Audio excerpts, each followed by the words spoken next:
मुख्य वनसंरक्षक कार्यालयासमोर अनुकंप धारकांनी अन्नत्याग आंदोलन सुरू। अमरावती येथील मुख्य वनसंरक्षक कार्यालयासमोर अनुकंप धारकांनी बेमुदत आमरण उपोषण व अन्नत्याग आंदोलन सुरू केले आहे।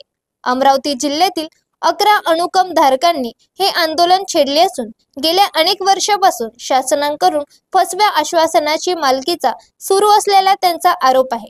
वारंवार निवेदन दिल्यानंतरही अद्याप त्यांना शासकीय सेवेत समाविष्ट करण्यात आले नाही।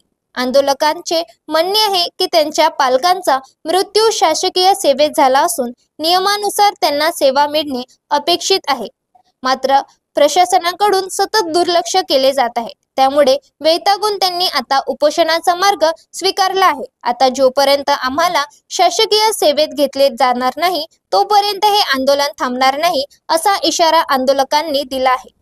माझं नाव वैशाली पांडुरंग तनपुरे, मी अनुकंप धारक आहे। माझं वय 45 होत आहे। मी एज बार झाली की माझं नाव लिस्टमधून कट होणार आहे। तर आम्ही 19 तारखेपासून उपोषणाला बसले आहे। तर आज आम्हाला पाटील सरांनी आतमध्ये बोलावलं होतं आणि ते म्हणत आहे की आमच्याकडे जागा नाही आहे, आम्ही तुमचे प्रयत्न चालूच आहे 1 वर्षापासून, पण असं त्यांचं काहीच नाही आहे। आम्हाला असंच ते खोटे आश्वासन देत आहे।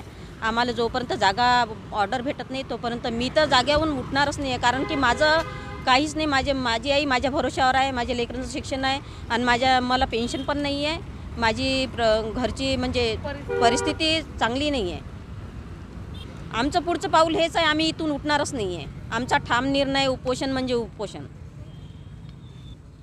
आम्ही तुमची प्रोसिजर चालूच आहे म्हणे, पण त्यांना नाही आहे। आम्हाला असेच खोटे आश्वासन देत आहे। 2 वर्ष झाले आम्ही बस यांच्याच भरोशावर आहे बस।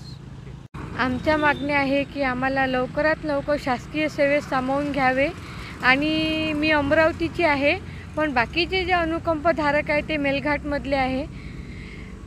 त्याच्यामुळं आमचं म्हणणं आहे की ते त्यांचे लेकरबाळं टाकून आले, रोजगार हमी योजनेत काम करतात ते। तर आमचं तसं उपोषण 5 मेलाच होतं, पण यांनी आम्हाला आश्वासन दिलं होतं की तुम्ही आम्हाला वेळ द्या, आम्ही तुमच्या मागण्या पूर्ण करतो, पण त्यांनी वेळात आमच्या मागण्या पूर्ण केल्या नाही, म्हणून आम्हाला पुन्हा उपोषणावर बसण्याची वेळ आलेली आहे। किती लोक आहेत? मी टोटल 11 लोक आहोत।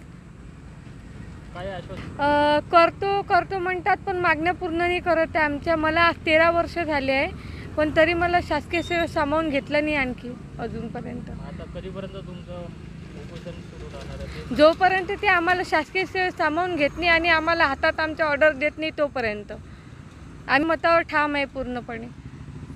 पुढे सर आम्ही उपोषण सोडणार नाही, मग मागण्या पूर्ण नाही झाल्या तर आम्ही इथून ऑर्डर घेऊन जाईन, आता आमच्या लाशा इथून घरी जाईन आमच्या। मी सरिता प्रल्हादराव भारसाकडे।